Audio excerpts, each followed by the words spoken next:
à Lévis. M. Antoine Boivin. Nous commençons par lui. Alors, Monsieur le Président, je suis résident de Lévis. Alors, ma question porte sur les caractéristiques techniques des pipelines.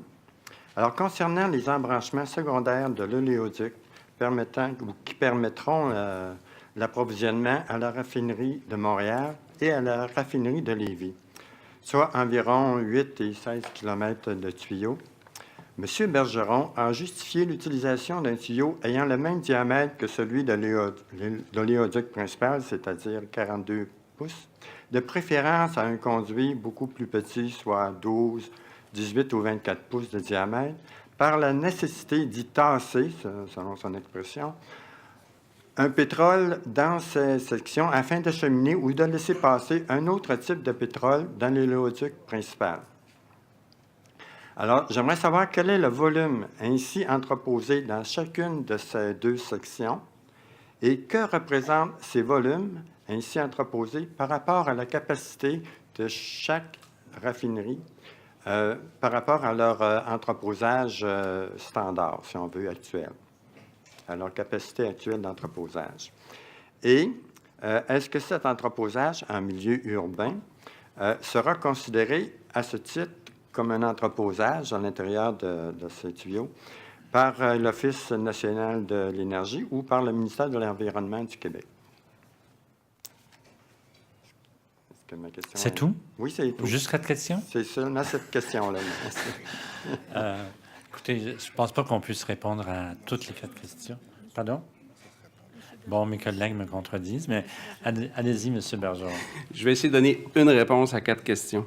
La façon dont ça fonctionne, Monsieur le Président, c'est qu'on a un tuyau de 42 pouces principal avec, évidemment, les branchements avec le même diamètre. On a mentionné, on a jusqu'à 45 types de pétrole brut. Hier, les raffineurs disaient qu'essentiellement, ils sont équipés pour traiter le brut léger. Alors, prenons l'exemple ici de la raffinerie Valero à Lévis.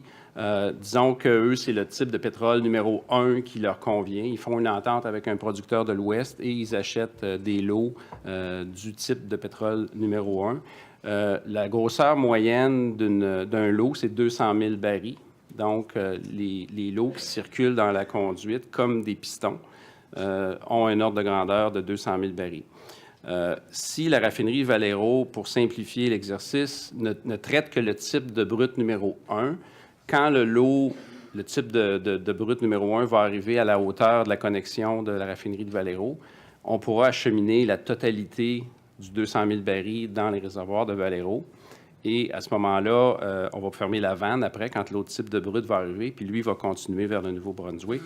Et dans l'embranchement, on va avoir le brut numéro 1.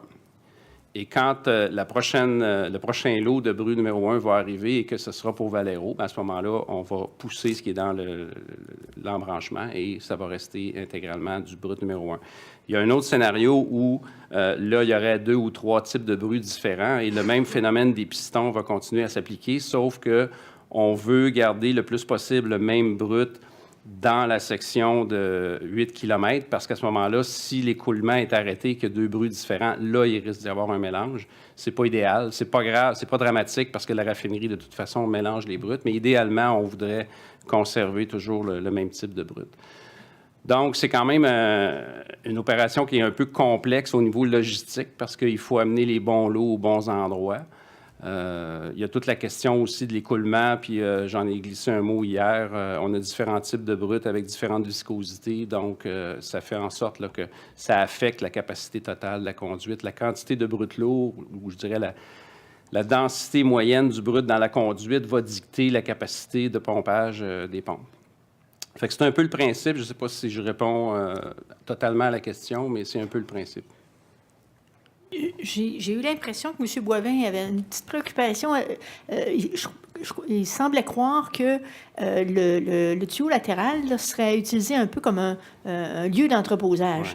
Ouais. Et puis, il semblait s'inquiéter un peu de la durée, là, combien de temps là, le pétrole pourrait rester stationné ou entreposé là avant vraiment d'être acheminé à la raffinerie. Tout dépend combien la raffinerie va traiter.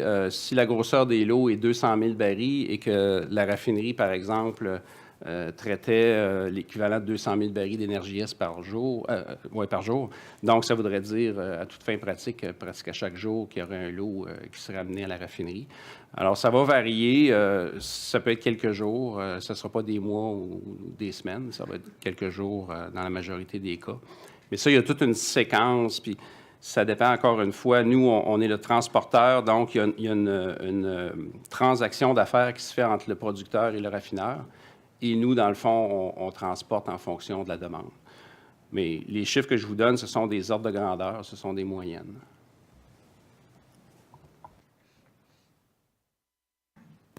Alors, merci, Mais monsieur. le volume entreposé ainsi.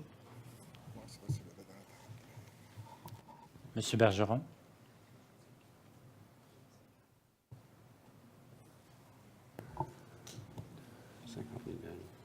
Le volume contenu dans la conduite qui relierait la raffinerie Valero à Énergie-S contiendrait à peu près 50 000 barils.